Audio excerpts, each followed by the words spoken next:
Alright, dudes and dudes, it's your boy Carson, man. It's time we cut to the chase, man, because no time for an intro, no time for anything. It's time, let's do this. So all I'm gonna tell you right now is that this new update of mine, well, before we get started, I want to point out that this entire recording is gonna be inputted on my phone. As you can tell by the tone, that it's basically far different from what you see on a microphone connected to a computer. So without further ado, let's get into this. Now, if you follow me on all of my social media and make sure you click that bell notification every time you subscribe to my videos, you'll be notified whenever I make new videos now and then. But without further ado, let's get started. So this month is going to be Midnight Club themed. Since last time in March of 2018 it was Burnout themed, because since Burnout Paradise Remastered was put out to the public and everybody was thinking that Burnout was finally revived.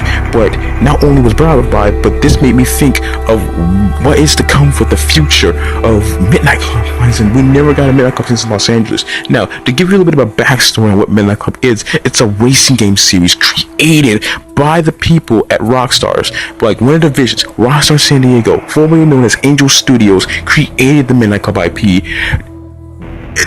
Let's be honest with you, man. When was the last time that anybody even did? I actually have done some digging and looked on YouTube, and the fact is barely any reviews related to Midnight Club were even put out. No fan reviews on it from fans. So the possible chance I may be one of the first to put out a well thought out review of the Midnight Club series, like a retrospective.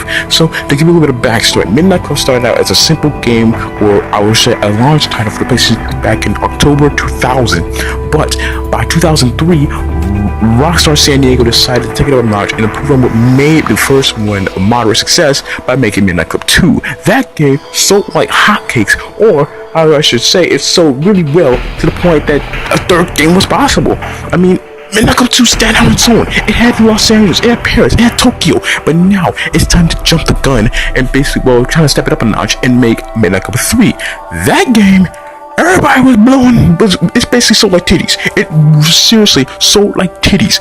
And now it's time to move on to like what they do after 3 successful games. What is Rockstar gonna do?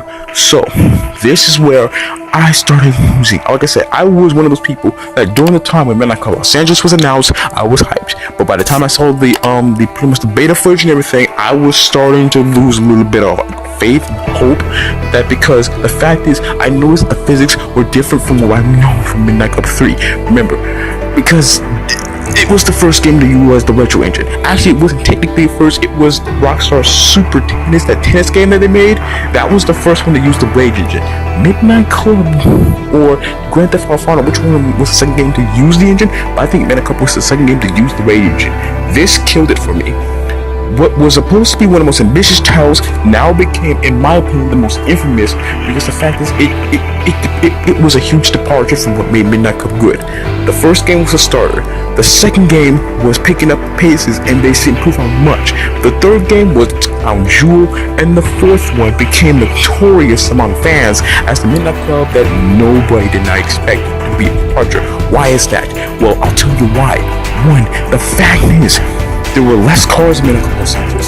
It only took place in one city, and it was the same city from the second game, but only redubbed and revamped, which means there was no airport added. There was nothing there, and the fact is, they even went back. It took steps forward in terms of quality, but took steps back in terms of features.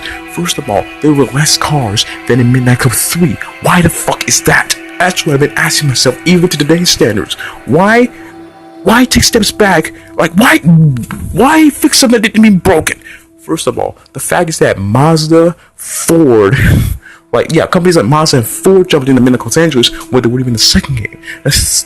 Basically the third game. The third game had more than what Los Angeles provided. Like, what the heck happened? You remember the Impala SS from 1964? Remember that car? That car was an instant classic. So why the fuck in Los Angeles is it DLC? That's what I want to know. And actually, Cadillac was the accident, and then the XLR came into the game. I mean, what's even worse about the fact is that from all what I've said is the fact that Midnight Club's evidence feel lackluster to Midnight Club 3.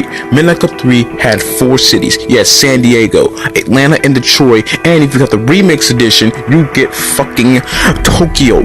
Tokyo was from Midnight Club 2, but it's the same thing. But they stated that they updated it, like there were some new roads added to Tokyo to basically expand out, and there was even a career mode dedicated to Midnight Club 3 Double Edition Remix. That's what gave the game an extra room to play on, because basically we get new cars, new beats, new stuff. That's fucking awesome. And in a year's time, that the Double Edition Remix was basically, like I said before, people who did not expect it. And the best part is, if you manage to play Double Edition Remix, you can play right from where you left off with the same save file. That's dedication, and that's why a lot of fans prefer the third game. Now, in the possible means, like, I'm gonna tell you guys right now, I will be posting a Twitter poll knowing which Midnight Club do you prefer out of all 4 games, and because the possible chance that down the road I will probably do wish lists if a Midnight Club 5 would be a thing. Now I know that pretty much people have talked about this on YouTube, social media, that the fact is that Rockstar's killed Midnight Club, and the fact that Midnight Club and PUBG.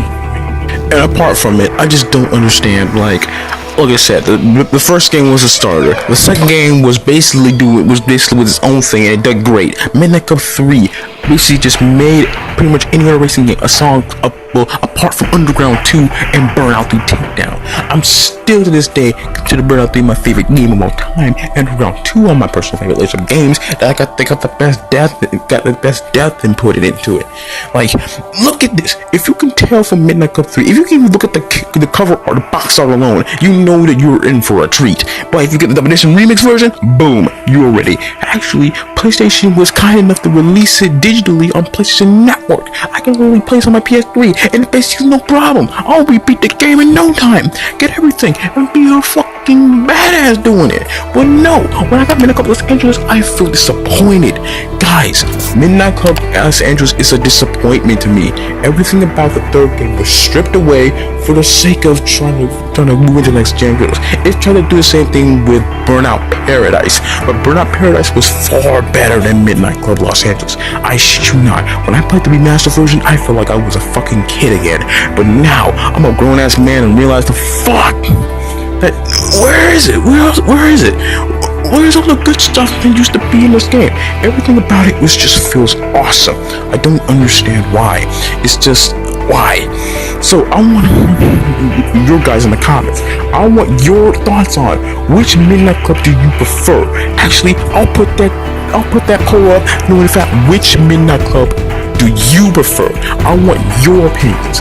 Don't think that I'ma choose my own opinions. You already know what it is, but I want your opinions, and I want you to elaborate on the comment section, knowing the fact that this is basically a big thing, because first of all, Burnout has been brought back to life in a form of Burnout Paradise Remastered.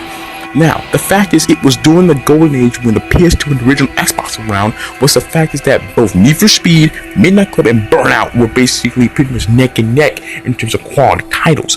Need for Speed Underground 2, Burnout 3 Takedown was considered by many fans to be better games. But when Midnight Club 3 jumped into the party with licensed cars customization in multiple cities, boom, pretty much everybody was blowing their damn load over this damn game. But now, it's been over almost 10 years since Midnight Club even popped out the title. Now, everybody thinks that Grand Theft Auto 5 incorporated some elements from Midnight Club Newspace. No, it fucking didn't. In my opinion, it fucking didn't. They just tried to cash in on something that felt like it could have had its own identity, rather than just shoehorn it into a game that's its own thing. Because if you can tell from the kind of customization that Grand Theft Auto 5 had, it was its own thing. I shit you not.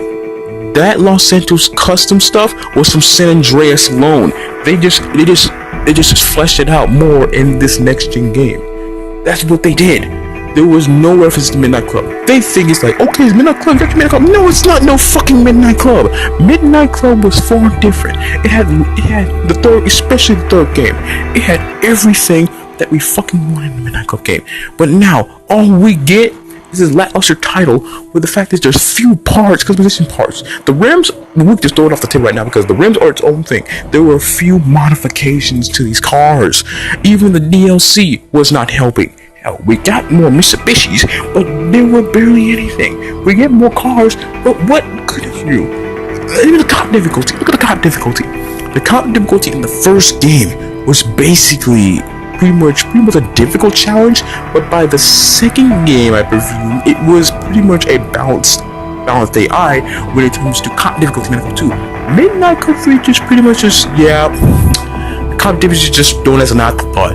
But Midnight Club 4 is by far the infamous when it comes to cop difficulty, because first of all, it's too easy.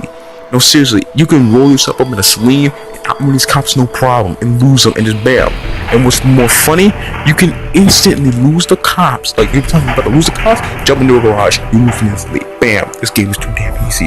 And the fact is, even the best rides that were put into the game, like the RD-R8, it's just a fact, it feels like it should have been, like Midnight Club 4 should have been improved on from Midnight Club 3.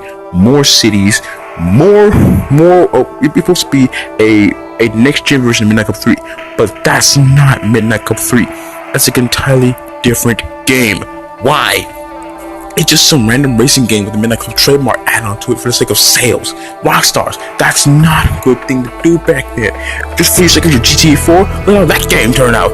Confusing storyline, bad physics. The physics are terrible. I'm sorry, but the physics in Midnight Club was downright terrible. It was fucking terrible that the physics in Rockstar Games so bad. Even I had cringed every time I read race. I mean, no joke, the cars were perfectly fine, but there were less cars than in Midnight Club 3. Midnight Club 3 had more variety. It felt like love was dedicated to it. And then Rockstar Games, the Rockstar executive decided to suck the back out of Anchor's division and decided to just make this lackluster game. Midnight Club was just, they came out of nowhere and just peeved me to fucking death. Look guys, I'm gonna be honest with you. Midnight Club 3 will be my favorite Midnight Club game out of all 4 games. Midnight Club 2 was close, but I'm sorry, but Midnight Club 3 just seals the deal. Midnight Club 4 or Midnight Club Los Angeles will be, in my opinion, the most infamous title I ever played, because it stood far apart from what Midnight Club is supposed to be. The Angel game engine is what made Midnight Club its own identity, but adding in the Rage engine, like switching over to a brand new engine, and the fact is that it changed the formula drastically, it feels like it took steps forward in terms of quality, but took a step back in front of features. That's all I'm telling you guys. I'm not convincing you of anything. I'm just basing my opinions on what I think of Midnight Club now. So, why this month has to be Midnight Club themed? Well, the fact is that I'm going to do some more digging into what to expect if there was a Midnight Club 5, possible wishlist videos, or any other sources. Like, I want your thoughts. What would Midnight Club 3 be like? Would it be what Midnight Club 3 should have been, but on a next gen console? That's what I'm telling you guys, because right now, as you can clearly see, is the fact is that I don't know. Like, I really want a new Midnight Club Lite. We just got Burnout Paradise Remastered, and it feels a treat to finally go back to the old days. But now it's Midnight Club's turn, man. It's time to bring back the Midnight Club I know, because Midnight Club SHEI'S ain't doing it for me. I prefer Midnight Club 3, because Midnight Club 2 may have been its own game and it's well fun. Midnight Club 3 deal as the game everybody wanted to see. Sure, it got re-released it on digital stores and it got released. Well, sorry about that. It got released in PlayStation Store. All 3 games, including Los Angeles Complete Edition. But Midnight Club 3 will remain my favorite game. So, for the sake of this update, I'm gonna give you some disclaimers. First of all, there will be I'm gonna tell you right now, to all my associates, there will be no commissions this month. I will not be, because pretty much it's the home stretch for me. I got some very important stuff that I need to deal with this month. So pretty much, like, we don't know how it worked out. I do check my bank every now and then, because like I said, whenever I check my bank, I gotta make sure that I'm good. If I'm not good, then I'll inform you right now that this month's not a good month. Not a good month to receiving anything from me, because like I said before, man, times is tough, man, when it comes to dealing with outside issues. So pretty much that's all I can say for now, since this month is no good. I repeat, this month is no good. So just to give you a clarification, the footage you see here is from Need for Speed Payback. I just decided to do a bit of a cop trouble with a retro style Most Wanted BMW M3, and the fact is, I really do like the person who makes the delivery, man. Because like I said before, man, like, I actually downloaded delivery for this retro BMW and added some body kits on my own. This new armor build is basically yes, it's an armor build because I can able to take out cops easily. So without further ado, I want to make sure your guys' thoughts on what you're expecting from this video. So keep in mind, man, this month will be far different. Expect new patches on our Discord servers. Make sure you follow me on my social media, and I will keep up with you guys later, because right now I got more videos to put out, more artwork to put out. I got lots to do, because even as a man in my 20s, I got shit that needs to get done. So keep in mind, nothing ain't free in here, man. It takes time well, it's pretty much a process to get shit done. So remember, take it with a grain of salt, man. I'm just one man alone. I may have a team, but I'm one man alone. We have to deal with stuff like this. So without further ado, I will see you guys in the next video. And I'm out. Well, signing out, to be honest with you.